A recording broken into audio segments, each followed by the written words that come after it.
I wanted Bishoy and Gina to be here and record their conversation. Right now, obviously, we've got a different home life going on, and that may or may not affect your business. Family law obviously deals with a lot of things. If you guys want to do a quick intro and how all of this is playing out in your business and what you're seeing out there, I would love to have a little clip of that. Yeah, ladies first. Thank you. So we do family law, we do divorce, domestic violence, civil harassment, restraining order, custody matters, support matters.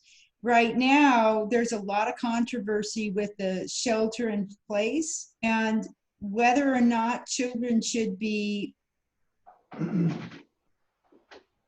visited. Another issue is couples trapped in the same, either they already agreed that they were going to get a divorce or the quarantine has sparked the idea of getting a divorce. All of a sudden, it's a little bit too much togetherness. And so we're seeing a lot of that in our business. Yeah. Go B. Sure.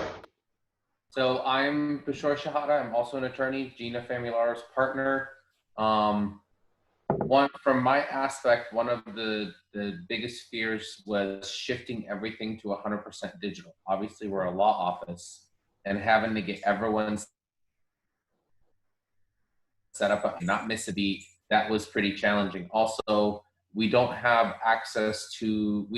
physical access to the court. So runners don't run anymore. There's no actual filings. There's no one in the courthouse that's actually really processing the paperwork. But when we file the paperwork, what we're hearing from the court is that the day we receive, we're going to stamp it. So it's good, but it's piling up. And there's a lot of uncertainty as to what's going to happen when the court opens back up. How back to be. Yeah, I don't know if you guys are experiencing the same issues, but managing a staff remotely has been very challenging. It is. It is to keep them encouraged, to keep them working on task, to have accountability. You know, you're relying on it. And we do a daily morning meeting every morning at 9. And so, you know, I make sure I shower, I dress, I do my hair because that's important to keep morale going. But I'll see them come in and I'll poke fun at them, but it doesn't seem to change the status. You know, there's in the bun and a hoodie and, you know, no shower yet. So, and that's hard because it's very hard to motivate yourself when you're taking it less than seriously. So very tough, very tough. So I know that what I'm seeing is the same thing, that digital management of all things is a little bit, we were already on the forefront in all of our businesses. I'm sure, Krista, you're in the same boat here with your tasking out team, you're doing transactions through digital matters, or you're hosting meetings with business partners like this. I think this component is going to remain popular for a long time. I don't know about you guys, but I don't have to get into the car and drive. I just picked up a half an hour in a day to go to one meeting. And we could design this meeting to be 10 or 15 minutes and feel completely satisfied, where we had an hour-long lunch before. And it's going to be nice to visit that, but this might replace how we communicate with people on an ongoing basis. Even for your associates or for the people that you interview, if they're stuck at home and they're frustrated, you can have a consult and make it a 10-minute consult and you didn't leave your office. And you don't have the same office needs anymore. So very, very interesting concept. And I wonder if that might change our brick and mortar policies that, and thoughts that we have as well. I think a lot of industries, if you think about it, I have been doing that for a while when we have businesses on the East Coast. I think they get up very early and even they're making phone calls, but I could see them doing this. I don't know, having client conversations across the seas even. Absolutely. Just now getting caught up. I think at one point it was a luxury and it was something that people Mhm. were too scared to rely heavily on. But Mhm. now that I they agree. essentially have no choice, I think it's gonna definitely change a lot. It's gonna change how businesses conduct business post COVID. Mhm. Absolutely. I think it's a catalyst for many, many things. And I think it's also a catalyst for innovation. When you think of all the businesses that are going to lose on this, and there will be a portion, probably a good 20% of businesses that go out as a result of this, but in its place will be a brand new version of a new trend. And I can just see a whole new crop of new entrepreneurs out there, new technology out there, great ways to connect. And it sometimes takes a catalyst like this in order to make change. As we saw when 9/11 happened, and now it's very normal for us to go into an airport and completely be taking off our shoes, our belts, our jackets, and everything as we go through a plane. I mean, those are new normals. And I think masks are probably going to be part of most people's lives as they are susceptible to things. And I hope that we start to see, though, a little return of our personal space. So I've noticed personal space is different. Americans traditionally had a moderate personal space. I mean, about this much. So if you came too close, you back up. In Europe, that's not the case. They're nose to nose in Europe. But I think as a result, our personal space is going to be more like this, even after COVID.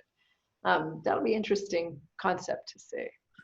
So now, Gina, how is that going to affect times for divorce? I spoke to somebody yesterday that texted me and of course was praying for restoration in her marriage. Her husband is choosing for divorce and she is home in a house that they shared.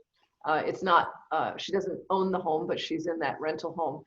And support right now is allowing her to stay there with her children.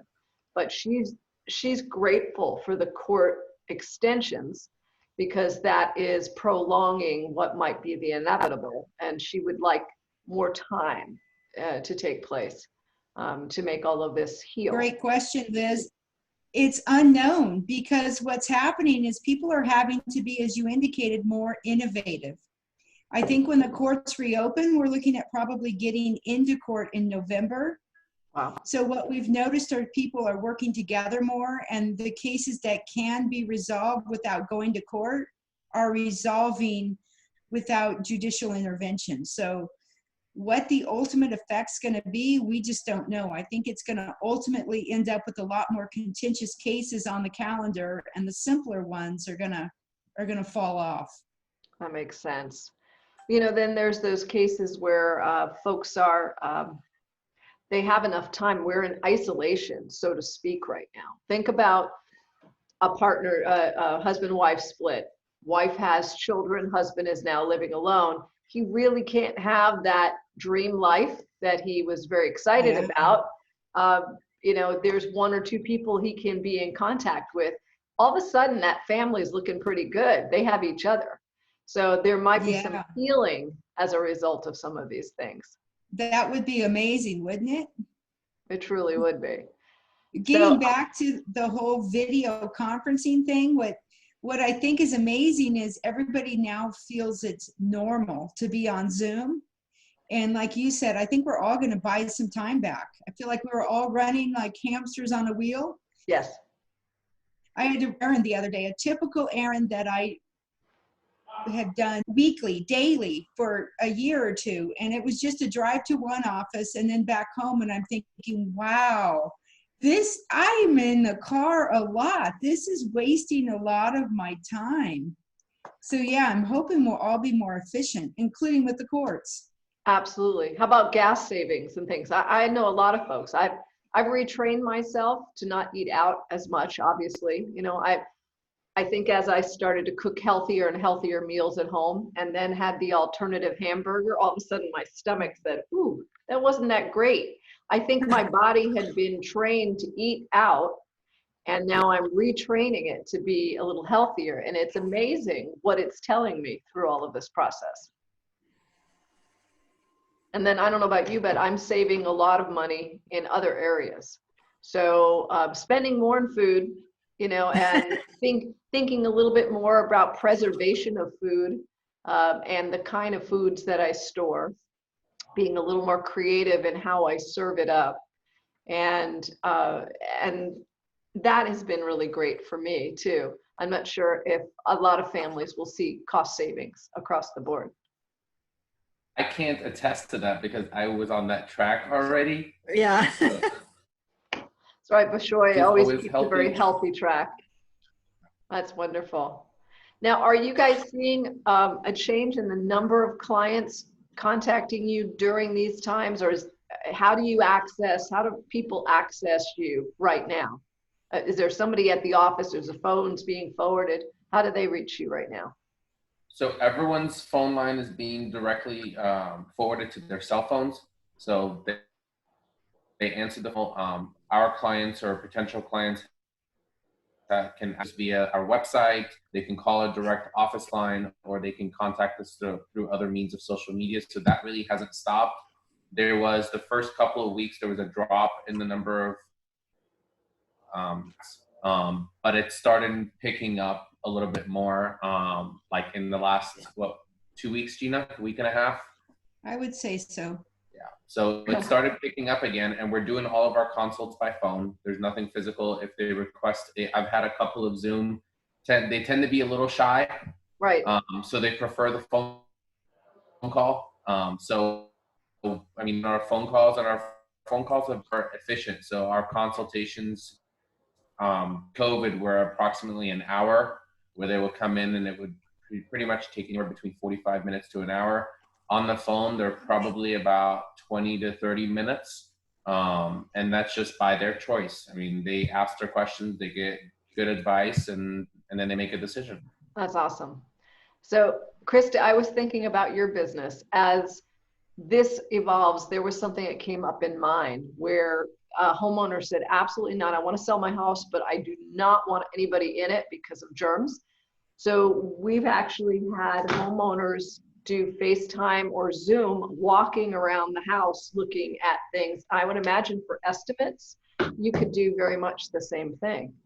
Well, yeah, we have had that on the cleaning side, the carpet cleaning and tile and stuff. They're like, no, we'll wait.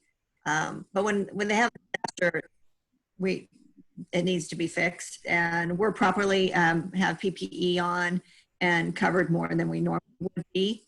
So we're taking all the precautions. Some of the homeowners are choosing to leave when we arrive, but others are understanding that this has to be fixed. So we ran into a couple times that there was maybe a loss we had 3 or 4 weeks ago, and they go, you know what, let's just wait.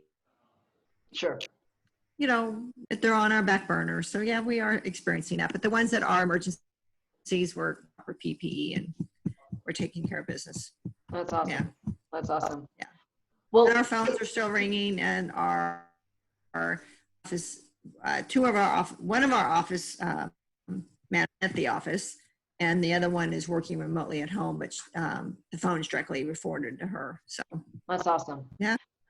Well, since we've got 3 different businesses involved here, I'm sure that at some level, business owners, entrepreneurs are getting together and they're having these conversations a lot online, whether or not it's with their chambers or whether or not it's with the Small Business Association, all of these things. So let's shift for a second away from our customers to our businesses and how this is projected to affect our business long-term, short-term, and we can talk a minute about the PPP program or other programs that are available for small business owners, and your outlook of how it will help or how it may not help, and just a new focus for your business, P&L down the line. How does this affect you long-term, if at all? I'm going to wait for ladies first. I think a long term for me personally, our business is still running and it has been, other than the hiccups of people not wanting us in their home. But I think the long term for me is the reopening of businesses. I can't have those face to faces and just pop in and deliver, breakfast or have lunch seminars with them about, teaching them something. So that's going to, I think, really for me. So again, trying to scratch my head and go, how do we create a new way of interacting? Now, there are some clients that are still working and are not, I guess, concerned. So I can see them. So those ones are good, I guess. But that's enough. Will you keep the full, breaking back into the new norm, if you will. will you keep your full staff based on this new shift that's going to take place? Yeah, we have not laid off anybody. Mm-hmm. And did you apply for the PPP or something like it? I think Scott did, yeah. Awesome. So I don't know if he was approved, but I think he did. Mm-hmm. Yeah. And you have approximately how many employees for you guys? Yeah, we're 30. 30. So it's a significant amount of payroll to keep on. Yes, it every is. single month. Yes. Yeah, Mm-hmm. and I think that, say again? He has I know he expressed to us that he applied for it, and they're actually having a meeting this morning about a few other things. But I don't know where he's at with it. Awesome. Thanks for sharing. How about you guys? Gina? Sure. We have no idea, Liz, what the future holds.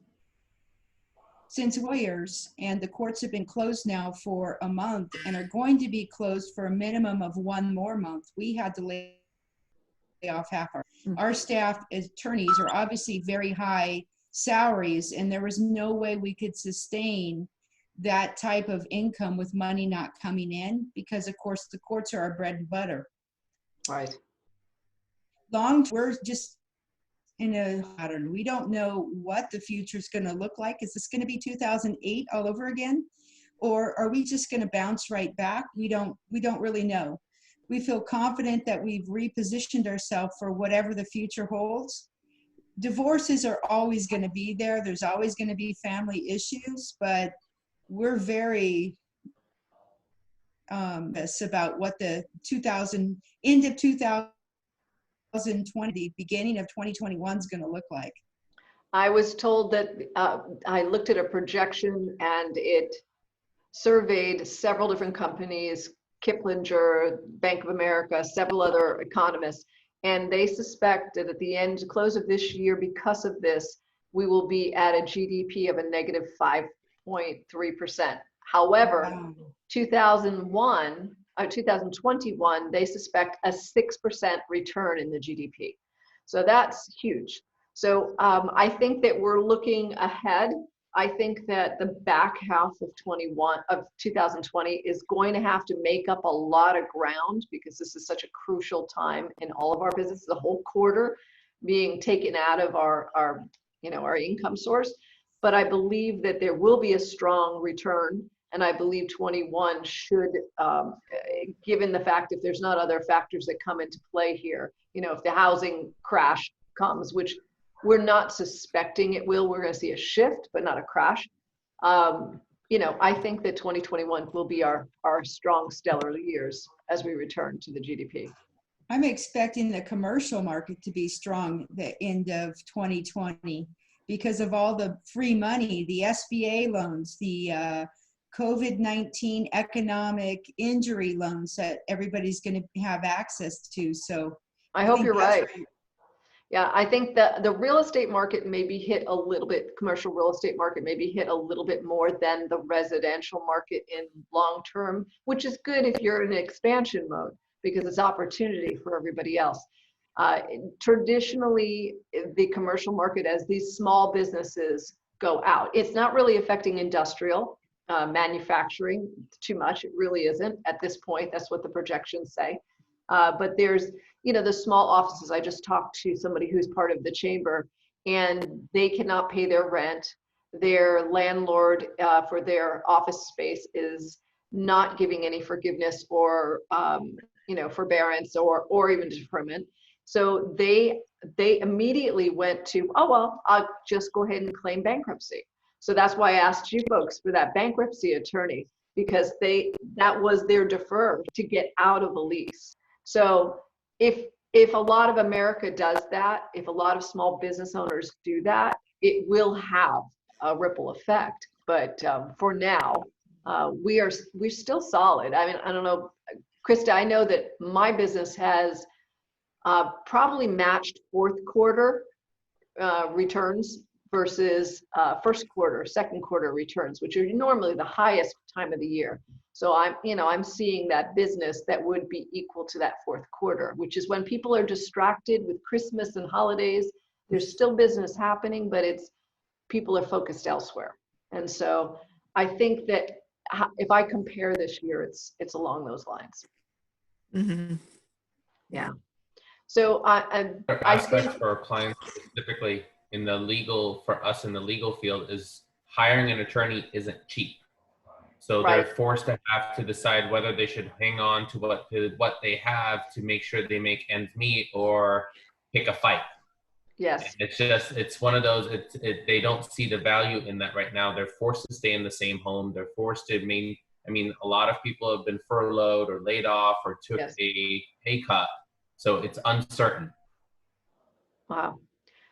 Well, that's wonderful. Well, as we wrap up this half an hour, and first of all, I want to thank each one of you guys for being here. I would love for if Bishoy or Gina, if you guys have maybe a tip for those that are going to be viewing this. It'll be other business owners or other people that are contemplating a crossroads in their relationship. Do you have any wisdom for them during this time? Or maybe somebody who's already going through this and just has a lot of stress. Gina? Sure. Well, if you want to go on the divorce front here, divorce is not cheap, it's not easy, and it should not be the quick solution. Work on your marriage if you possibly can. It's not a good time for a divorce, and we're praying that all marriages heal. Love it. Love it. Bishoy, do you have any wisdom? We'll get through it. I mean, we're doing everything that they can. We may not agree with everything that's happening, and we may be hearing different sides of the story, but we'll get through it. Everybody's going to buckle down, and we'll move forward. Awesome. Awesome. Krista, how about you? Any wisdom? This too shall pass. Yeah, absolutely. Amen on that one. Yeah, this too shall pass. We've been through it before. Our world has gone through a number of these kind of waves. Yeah, and I think if I could close in saying that this is a time for us to pull together as a country, as a world. This is a catalyst that I believe has a happy ending, and we just need to focus on that and getting through it together. So wonderful. Well, thank you everyone for being part of this. We will share this with the public. I think there's nuggets for everyone, and I just want to thank you for being part of it. Thank you. God bless you. God bless. Take care. Have a great week. Bye. Bye-bye. You too.